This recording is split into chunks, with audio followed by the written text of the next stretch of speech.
Na noite de hoje, a primeira parte, o estudo da doutrina, será conduzido por mim, e a segunda parte, o Evangelho, pela nossa irmã Maiara.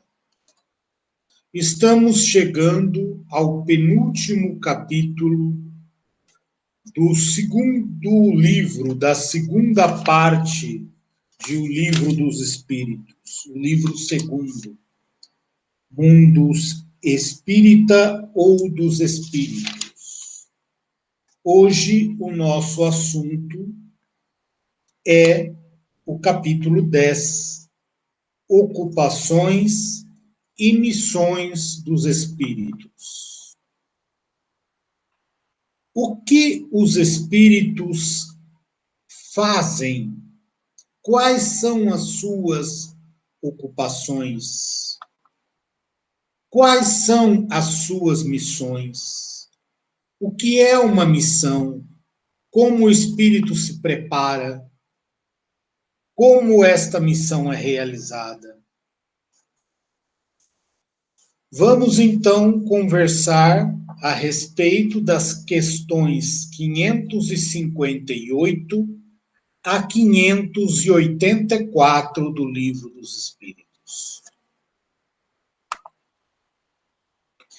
Nós nos habituamos a imaginar que um espírito que reencarna num trabalho missionário, com um encargo maior voltado à humanidade, que vem desenvolver trabalhos que beneficiam a um grande grupo ou a humanidade inteira, que para eles as coisas são mais fáceis. Quantas e quantas vezes nós ouvimos frequentemente as pessoas dizerem: ah, mas ele é Allan Kardec. Ah, mas aquele outro é Jesus. Aquele outro é Francisco Cândido Xavier. Para eles é mais fácil. Não.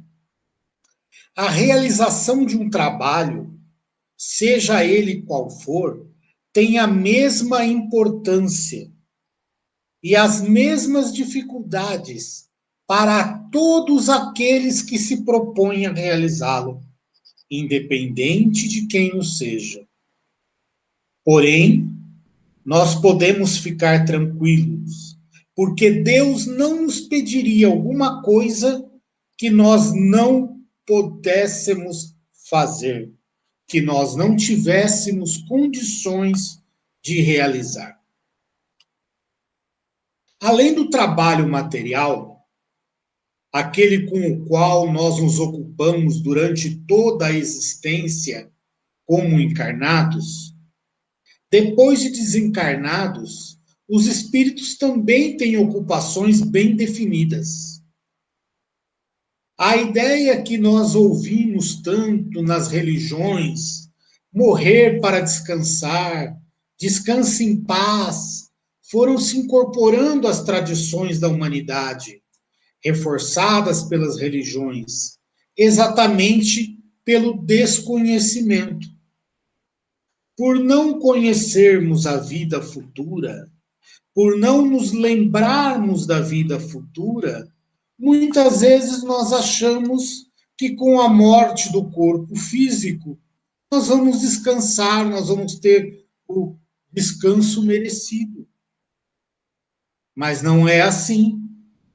Nós vamos continuar a trabalhar, nós vamos continuar com nossas ocupações. Portanto, essas ideias vão cedendo lugar à consciência da existência de uma vida futura real. Puxa vida, né? Como seria maçante, como seria tedioso, né? Descansar para o resto da nossa vida em espírito, uma vez que nós já aprendemos que nós somos imortais, o espírito não morre nunca. O que morre é o corpo. Então, se o corpo morre e o espírito continua vivo, por que não continuar trabalhando? Por que não continuar fazendo bem? E a maior lição que nós temos a esse respeito são as palavras de Jesus. Jesus, no Evangelho de João, capítulo 5, versículo 17, ele nos diz: Meu Pai trabalha até agora, e eu trabalho também. Então, se Deus também trabalha, se Jesus também trabalha, por que os outros espíritos não irão trabalhar? Sob a visão moral, trabalho é uma atividade útil. Então, para os espíritos, o que é trabalhar? É desempenhar uma atividade útil para o próximo. Considerando, então, o coeficiente intelectual e o coeficiente moral de um espírito, nós estudamos, há algumas semanas atrás, né, que existem 3 ordens de espíritos. Se todos se recordam, os espíritos imperfeitos, os espíritos bons e os espíritos puros. Estas ordens, estas 3 ordens, são subdivididas em 10 classes. Então, estamos fazendo aqui só uma recuperação, uma lembrança, uma revisão de aulas anteriores. Os espíritos imperfeitos se dividem em espíritos impuros, espíritos levianos, pseudo-sábios, espíritos neutros e os batedores e perturbadores. Por sua vez, os espíritos bons se dividem em benevolentes, sábios, de sabedoria e os superiores. E a classe dos espíritos puros é uma classe única, que não se subdivide. Independente da classe em que nos encontramos, todos os espíritos têm deveres a cumprir. Segundo o Evangelho, segundo o Espiritismo, o que é o dever? Dever é uma obrigação moral. O dever é uma obrigação moral que os espíritos têm para consigo mesmo e para com Deus. Suas ocupações são incessantes, concorrendo para a harmonia do universo num sentido geral. Todos os espíritos têm suas ocupações, trabalham incessantemente e a reunião de todos esses trabalhos formam a harmonia do universo. Todos nós, na nossa atividade material, concorremos para a harmonia da sociedade. Porém, existe uma interdependência das atividades. No mundo material, cada um de nós tem um trabalho, tem uma tarefa, e todos trabalham para o bem comum da sociedade, para a harmonia da sociedade. Embora cada uma dessas atividades tenha sua dependência. Com relação ao universo, não é diferente. Todos os espíritos trabalham para a harmonia geral do universo, sendo que todos terão que adquirir o conhecimento de todas as coisas para evoluirmos para nos tornarmos espíritos perfeitos, é necessário que nós tenhamos conhecimento de todas as coisas. E essas experiências que vão sendo realizadas em todos os pontos do universo. Nós já estudamos que a casa do Pai tem muitas moradas, muitos planetas. E um espírito, durante a sua vida espiritual, ele pode habitar vários mundos dependendo do seu grau de desenvolvimento. Então, não necessariamente nós vamos desenvolver todos os nossos trabalhos no mesmo planeta, no planeta Terra. Pode ser que nós já tenhamos estado em outros planetas e futuramente, se a Terra não acompanhar a nossa evolução, o ritmo da nossa evolução, ou nós não acompanharmos o ritmo de evolução do planeta Terra, nós poderemos mudar de planeta, mudar de morada e vamos passar a desenvolver os nossos trabalhos em outros pontos do universo. Portanto, faz parte do programa do espírito se ocupar com o seu progresso individual e com o progresso coletivo. Por isso que Deus nos fez viver em sociedade e nos quer em sociedade, para que nós nos ocupemos do nosso progresso e possamos ajudar, possamos colaborar com o progresso coletivo. E isso ocorre em todas as humanidades, independente do planeta em que elas estão. Progridem os espíritos na situação de encarnados, progridem os espíritos na situação de desencarnados e progridem as humanidades na situação de coletividade. Portanto, há o progresso individual e o progresso coletivo.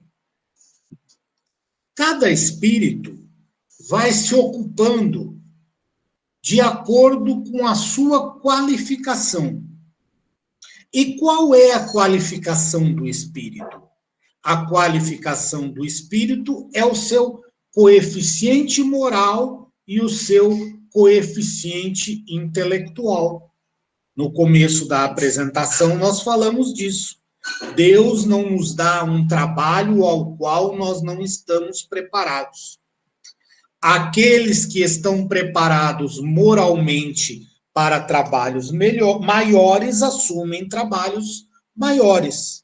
Aqueles que estão preparados intelectualmente para trabalhos maiores também assumem trabalhos maiores. Mas há uma diversidade de trabalhos a serem executados. E ninguém vai ficar sem trabalho, ao menos que queira viver na ociosidade.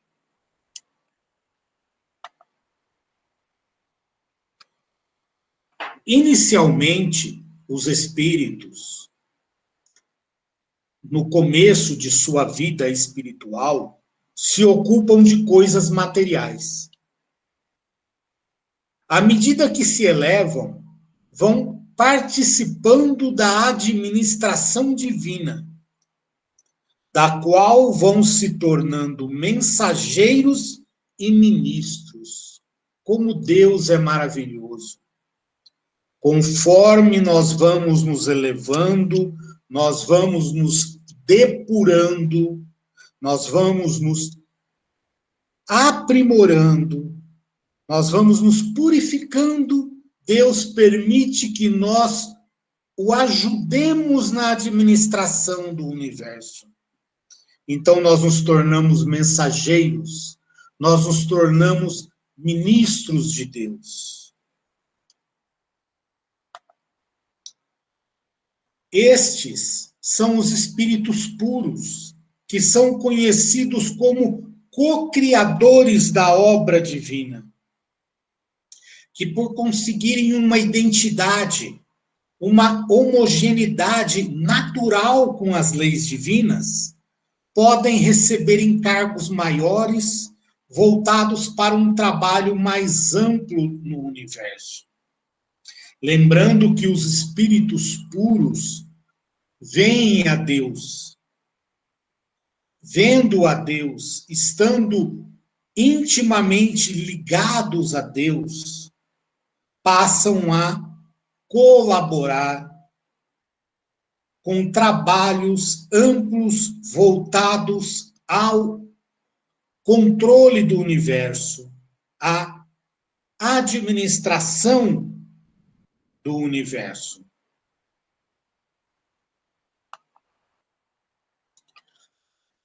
Por isso que todos os espíritos têm um dever a cumprir.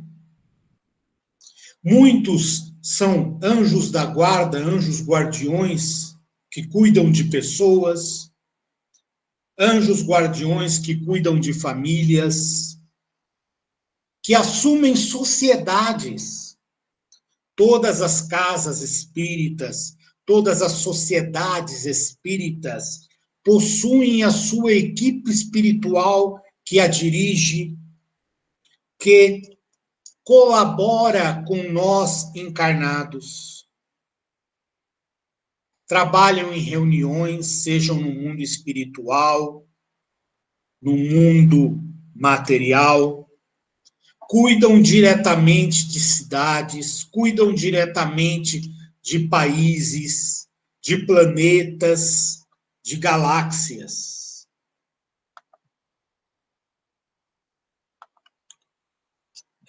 Nós sabemos, para quem lê o livro A Caminho da Luz, de Emmanuel, o governador do Brasil é o espírito... Puxa vida, perdoe-me, eu esqueci, mas já vou me lembrar. Ismael, desculpe. Jesus, o nosso Cristo, é o governador da terra. E assim por diante, dependendo do grau de elevação,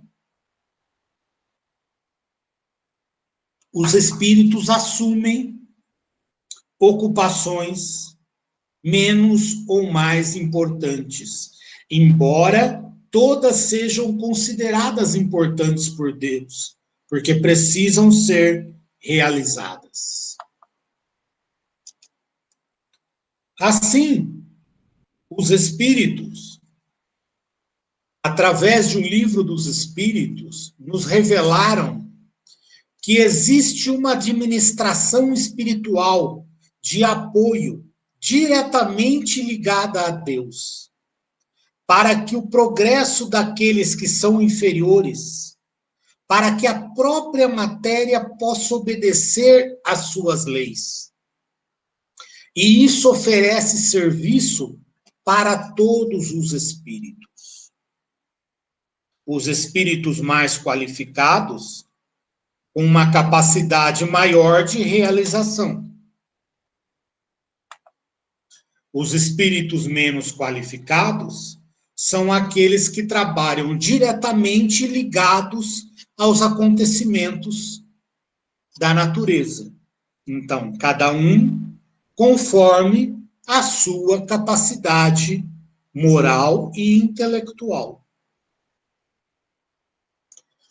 Os espíritos, portanto, ocupam-se com o progresso geral, dirigindo acontecimentos, sugerindo ideias, assistindo a homens de gênio e encarnando em missões para dar continuidade a algum trabalho. Homens de gênio são aqueles homens encarnados que têm um trabalho maior a realizar para a humanidade. Cientistas, filósofos, médicos, religiosos e assim por diante.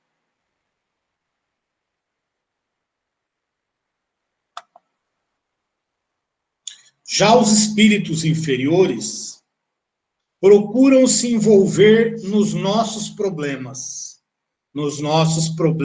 de encarnados. Muito embora inferiores, com boa vontade. Não é porque um espírito não é puro, não é superior, é que ele é um espírito mau.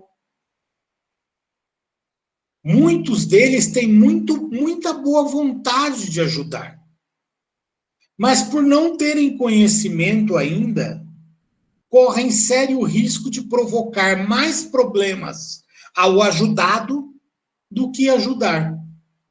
Porém, há outros que intencionalmente procuram atrapalhar.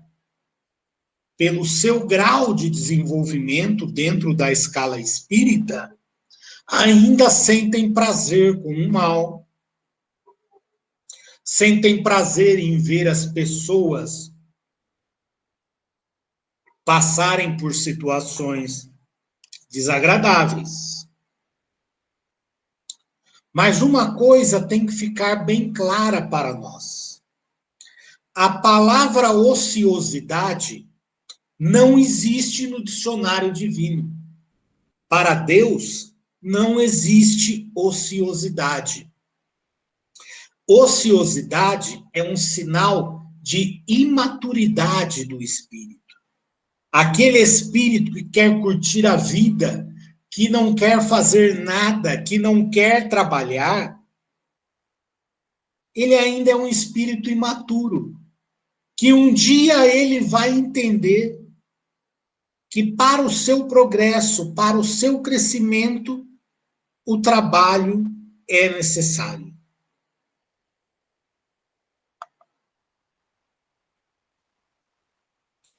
Portanto, a ociosidade é uma característica marcante do espírito imperfeito. Porque aquele que ainda não conhece o benefício do trabalho, que não conhece a alegria, a felicidade que a perfeição de espírito pode oferecer, não está interessado em alguma coisa que para ele não tem referência.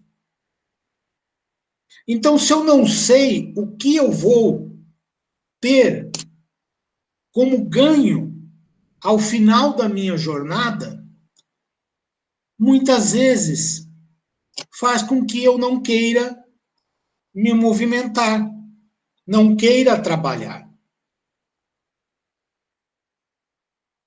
Então, nós temos que entender, quando encontramos irmãos que gostam da ociosidade, que querem viver na ociosidade, porque, na verdade, eles são ignorantes. Eles ainda não sabem o bem que o trabalho faz, o bem que a ocupação faz. Porque ele, não tendo esse conhecimento, não há o estímulo para o trabalho.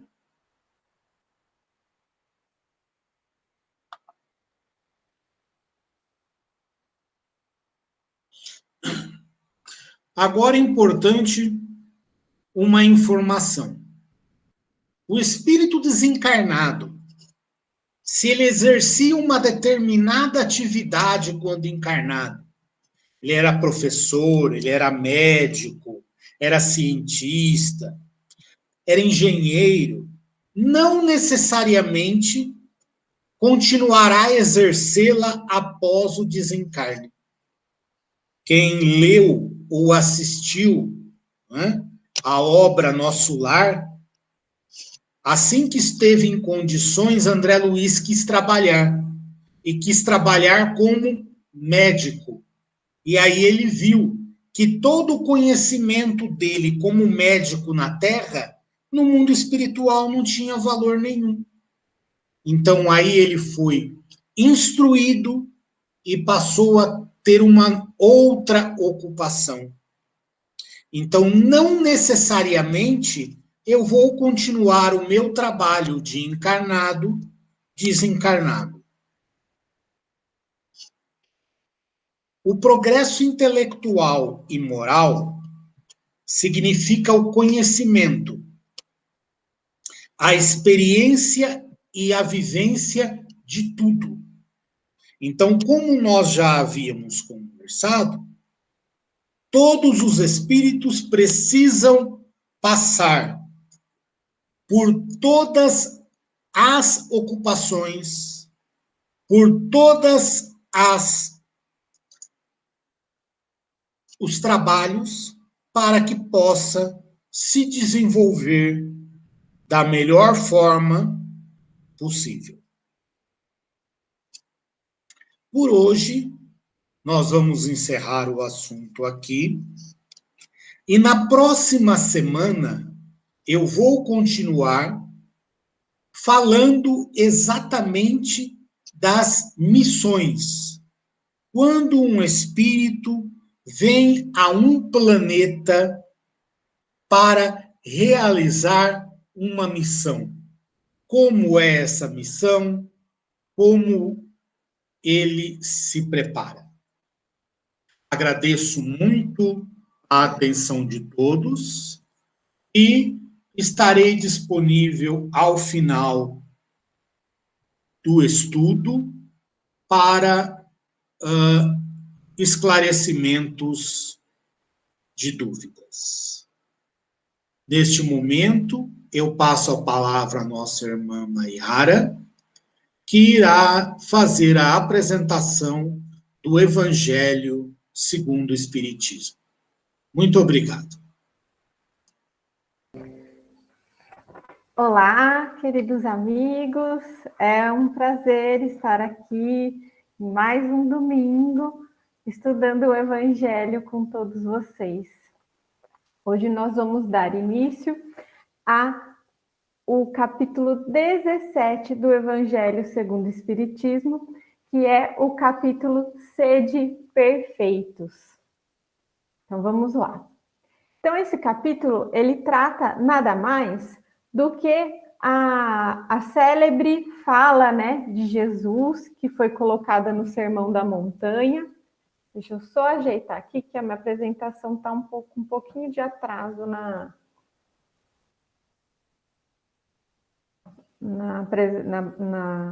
no desenrolar dos slides. Deixa eu passar para o próximo. Então, vamos lá, enquanto ele vai se achegando.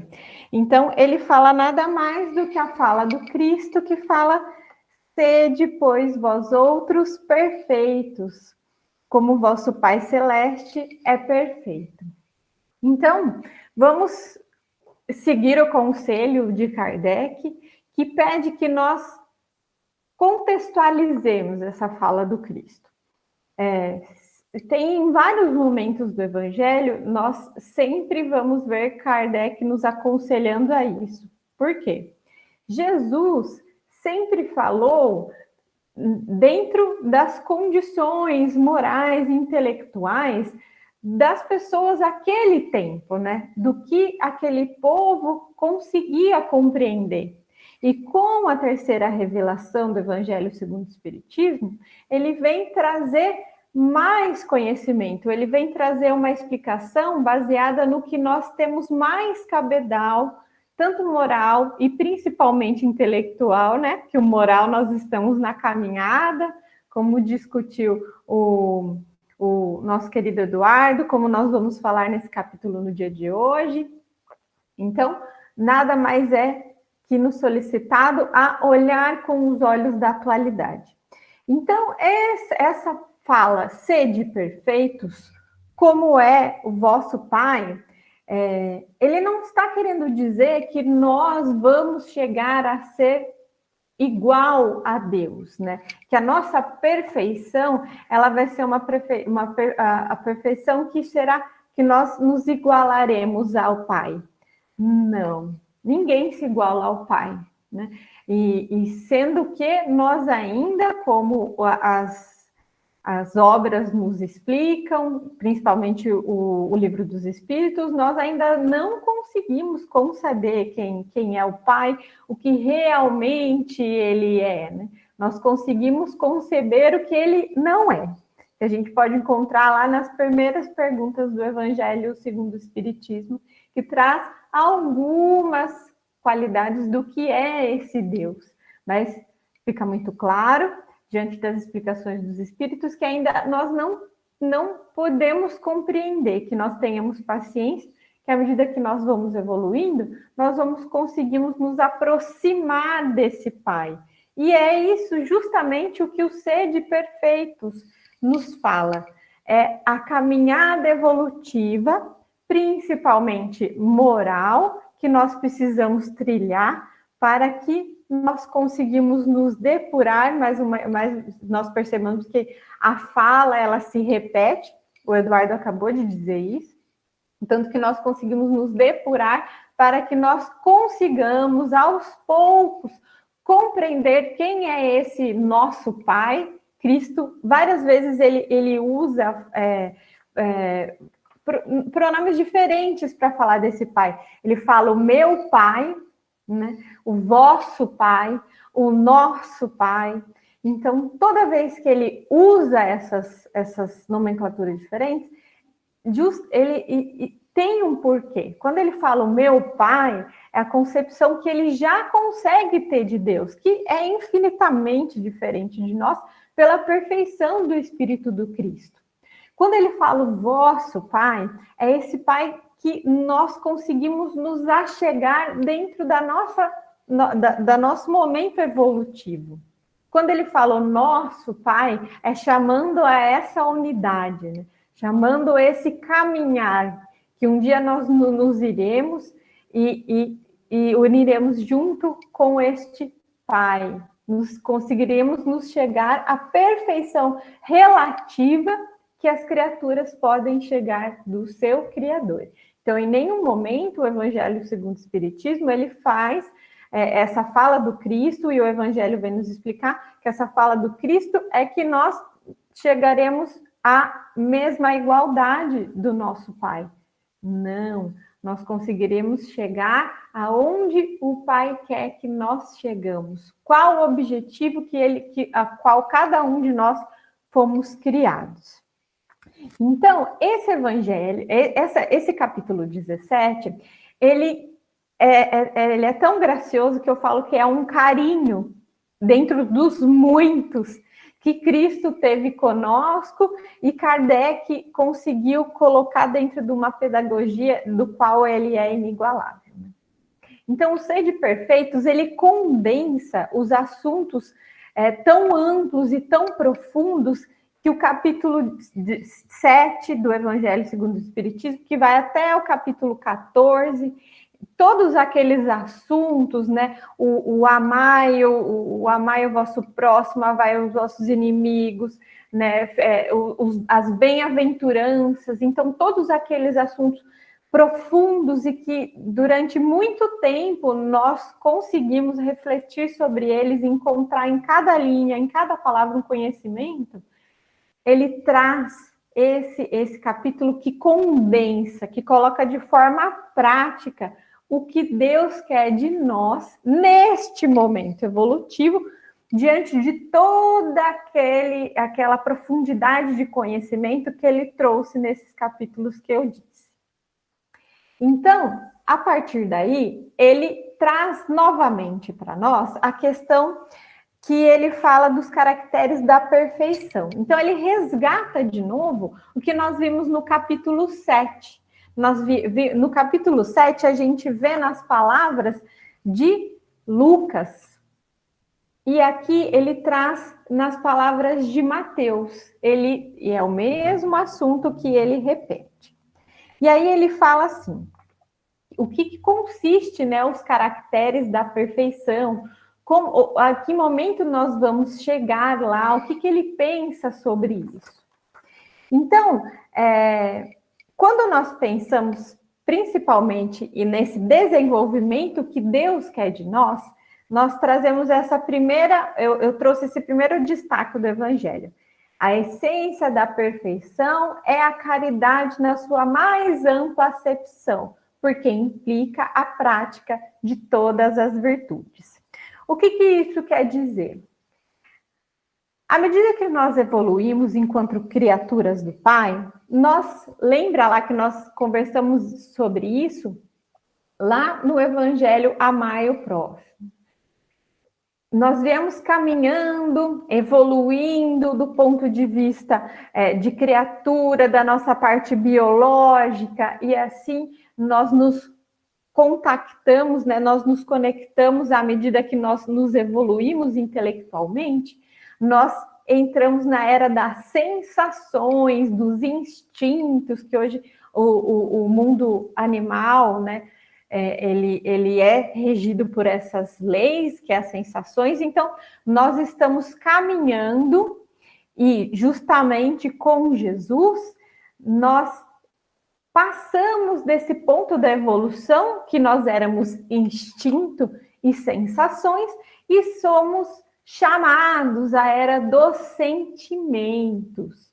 Então, essa parte que eu destaquei do texto é justamente isso. Jesus nos chama a elaborar, a desenvolver os nossos sentimentos, para que à medida que nós conseguimos galgar mais espaço nos sentimentos, nós não fiquemos tão refém aos nossos instintos e, principalmente, abandonemos o mundo somente das sensações, que é o mundo egoísta, que está muito ligado à lei de conservação, que é muito importante. Então, quando Jesus enfatiza que a caridade, o Evangelho enfatiza que a caridade é o nosso caminho, é justamente isso. Ele vem levantar o quanto nós temos que focar no nosso desenvolvimento dos sentimentos, que nada mais é que o nosso desenvolvimento moral. E aí o destaque abaixo que fala, ó, tudo que sobrecita o sentimento de personalidade que a gente acabou de falar, né, destrói ou pelo menos enfraquece os elementos da verdadeira caridade, que são a benevolência, a indulgência, a abnegação e o devotamento. À medida que vem o passar das nossas gerações e das décadas, até a nossa amiga Célia já comentou, né, que tem ficado muito evidente essa necessidade do nosso desenvolvimento moral, foi que durante todo esse tempo nós precisamos desenvolver intelectualmente mesmo, para que nós consigamos raciocinar diante das situações da nossa vida, das nossas sensações, né? O que é isso? Nós já estamos preparados para isso, senão Jesus não teria vindo.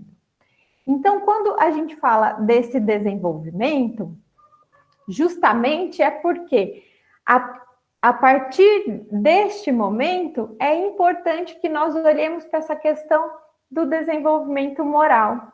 Essas décadas que se passaram, nós seguimos numa corrida do desenvolvimento intelectual.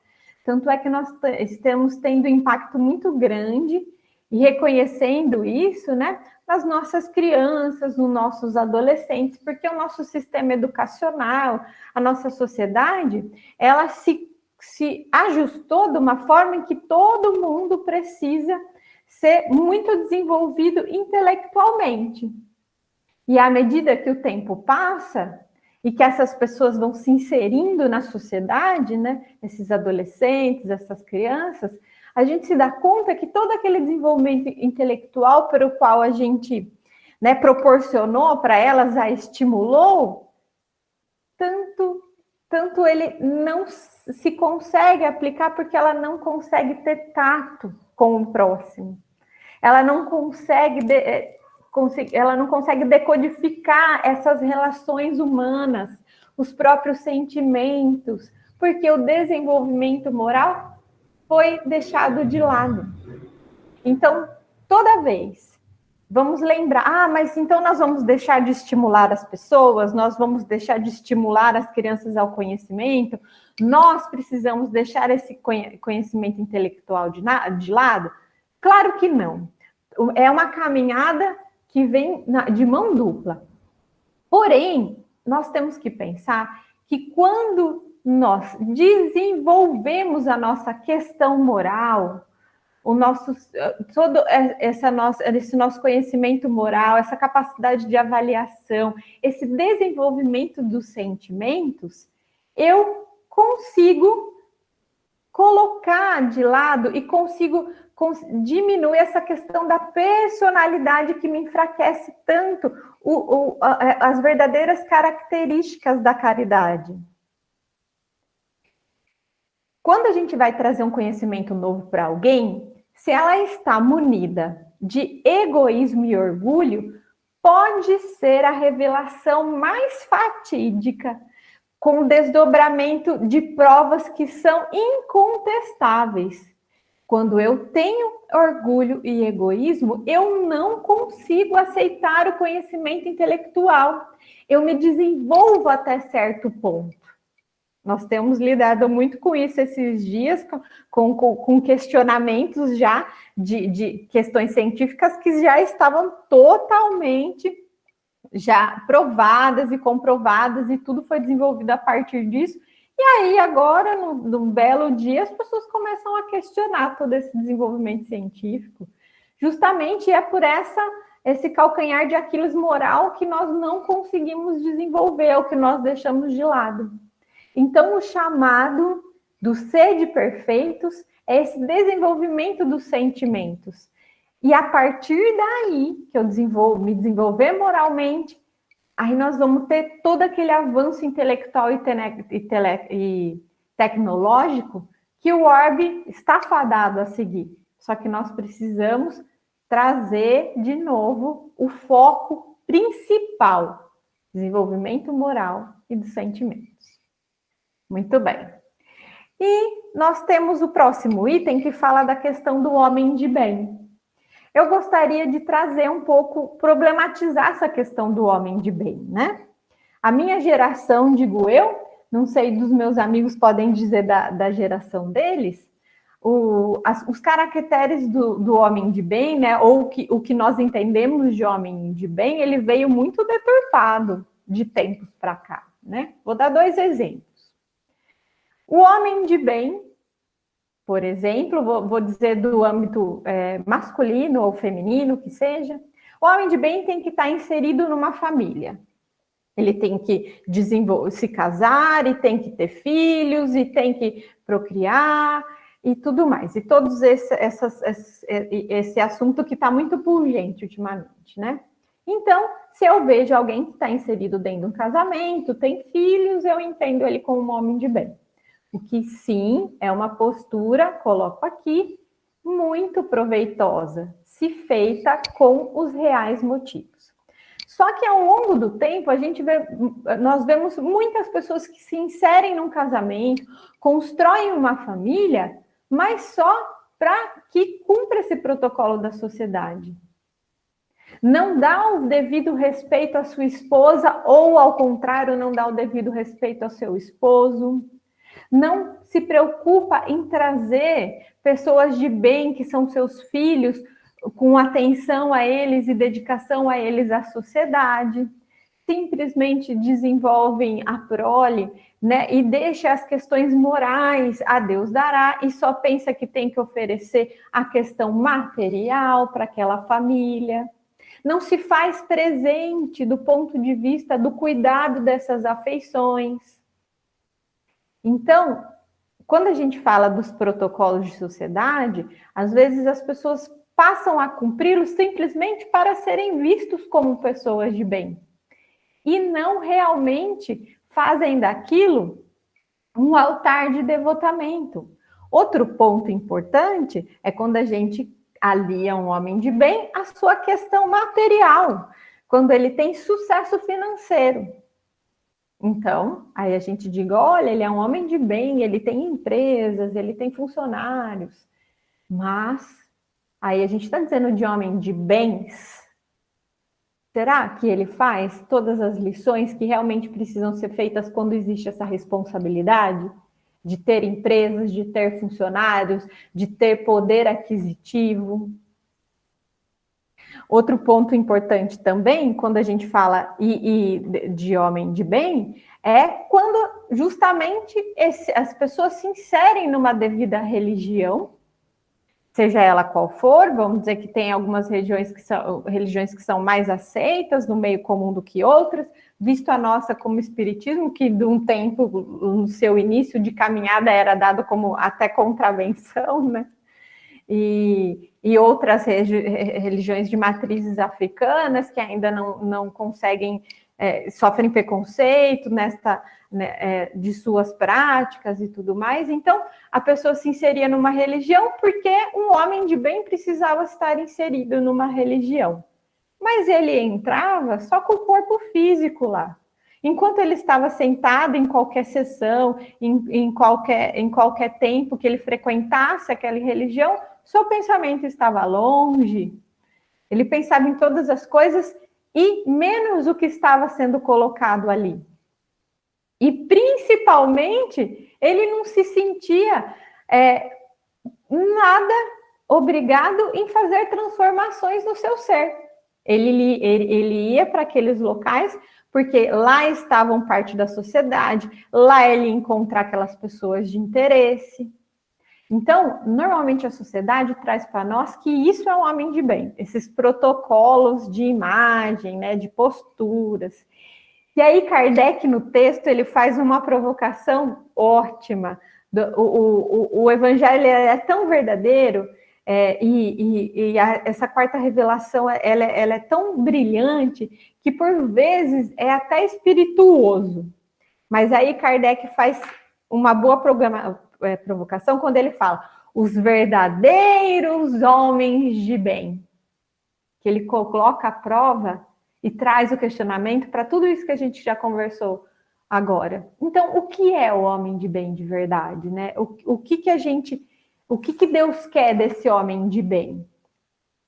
Então, o evangelho não traz curvas nos seus ensinamentos, ele é direto e com toda a gentileza do Cristo e da espiritualidade, que sabia que a gente ainda precisava de uma ajudinha.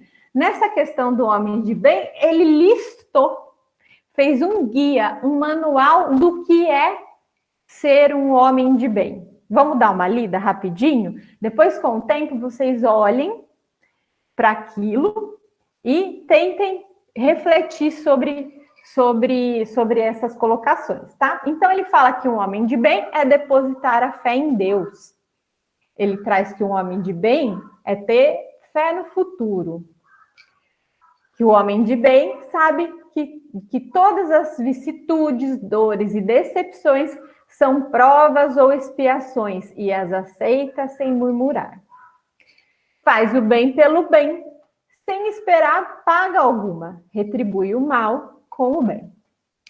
Encontra satisfação nos benefícios que espalha e nos serviços que presta e no fazer ditosos aos outros, nas lágrimas que enxuga, nas consolações que prodigaliza aos aflitos. Respeita nos outros todas as convicções sinceras e não lança anátema aos que, como ele, não pensam. Não alimenta o ódio, nem rancor, nem desejo de vingança, perdoa e esquece as ofensas, e só os benefícios lembra. É indulgente para com as fraquezas alheias, porque sabe que também necessita de indulgência. Nunca se compraz em rebuscar os efeitos alheios, nem ainda em evidenciá-los. Estuda suas próprias imperfeições e trabalha incessantemente em combatê-las. Respeita os direitos do semelhante. Não envaidece da sua riqueza nem das suas vantagens pessoais, por saber que tudo que lhe for dado pode ser tirado. Então, o ser de perfeitos e ser um homem de bem, dentro dos preceitos do Cristo, que é todos aqueles capítulos que eu disse, né, que engloba o capítulo 7 ao 14, um evangelho como um todo, como é óbvio, mas ele condensa aqui esse manual de como nós devemos seguir a nossa vida e o que é um verdadeiro homem de bem. E olha só, em nenhum momento ele traz os protocolos que da sociedade entende como um homem de bem. Já aí, a gente tem lição para sei lá quantas encarnações, né? E aí ele finaliza. Não ficam assim enumeradas todas as qualidades que distinguem o homem de bem. Ele fez um resumão básico dentro do que a gente poderia trabalhar no nosso plano evolutivo aqui, ó. Mas aquele que se esforce para possuir as que acabamos de mencionar, no caminho que se acha que todas as demais conduz. Então, ele faz um guia prático, justamente porque durante muito tempo, os ensinamentos do Cristo, o que foi dito na Bíblia, era colocado com algo distante, algo que não podia se achegar. E aqui fica muito claro que ele traz lições práticas, diretas. Mas é bom que nós não encaremos essas lições ao pé e na vertente do perfeccionismo. Durante vários momentos nesse texto, ele fala da palavra esforço.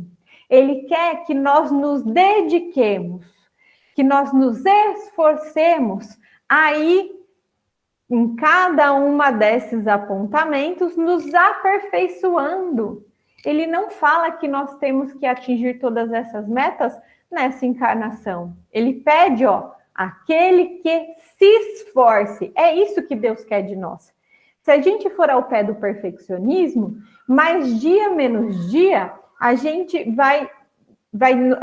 nós vamos nos tornar rígidos, intolerantes, nós vamos nos consumir em culpa, porque é óbvio que nós provavelmente não vamos conseguir cumprir todos esses quesitos que nos foram apresentados. Então, Kardec nos apresenta esses quesitos que, olha, eu teria segurança de demonstrá-los como ensinamento de Cristo em qualquer religião, porque eles foram construídos por Kardec de forma extremamente ética. Ele não interfere em qualquer pungência de qualquer religião. É ética, é a essência do que o Cristo está pedindo para nós. Então, lembremos que Deus e Jesus Cristo quer que nós esforcemos e demos cada dia um passo a mais para frente, para que nós não fiquemos estagnados, como o Eduardo já nos trouxe. Então, isso são posturas práticas e psicológicas e pedagógicas. Então, para a gente terminar hoje, nós vamos falar da questão do bom espírita, mais um item.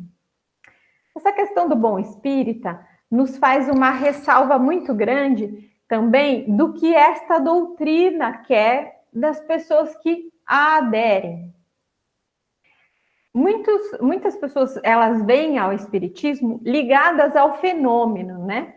Que nós nos aproximamos dos espíritos, que nós discutimos um pouco mais e é desvelado esta vida após a morte, o mundo espiritual. Então, este é uma parte da doutrina que chama muito atenção e muitos vêm para a doutrina justamente com esta curiosidade. Mas o texto nos ressalta que isso é ficar no raso.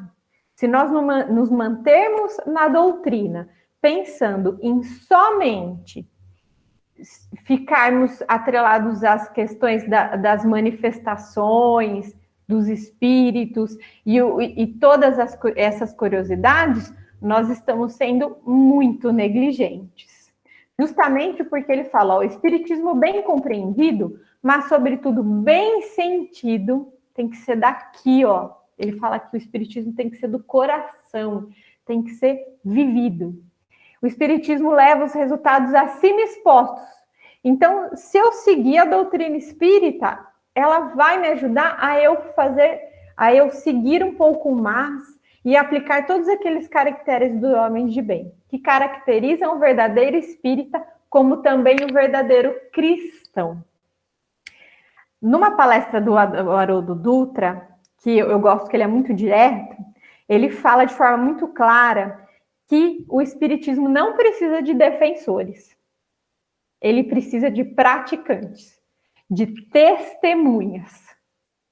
O Espiritismo, ele não precisa que nós seguimos na conversão de outros amigos ou de pessoas próximas para que elas se tornem espíritas.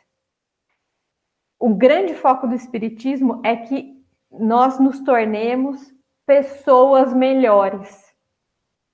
Então, fica muito bem claro o grande objetivo da doutrina e como nós temos que olhar quando nós queremos representá-la.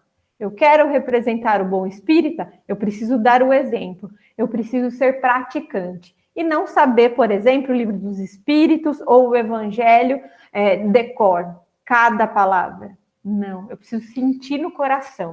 E aí, finalizando, ele fala muito bem, resumido, que reconhece-se o verdadeiro espírita pela sua transformação moral e pelos esforços, olha lá, não os sucessos, não o checklist completo, de empregar para a doma de suas más inclinações. Então, amigos, nos esforcemos e olhemos essas lições práticas. E cada dia mais sabemos que o homem e a nossa evolução, ela é um projeto. Nós vamos chegar lá ao passo que cada um tem a capacidade de seguir na sua velocidade. O que Deus quer de nós e o que Ele pede pelo Cristo é o esforço. Então, pessoal, a gente ainda continua nesta caminhada. A partir da próxima semana, nós vamos falar a partir das instruções dos espíritos. E aí eu vou falar do dever, a virtude, dos superiores e inferiores, o homem do mundo e o cuidar do corpo do espírito. Então, se vocês quiserem ler, né, já para preparar as discussões, trazerem as questões, serão muito bem-vindos. Eu agradeço por estarem presentes, por terem me ouvido. Espero ter sido uma semente fecunda, tanto quanto foi em mim, esses ensinamentos. Obrigada.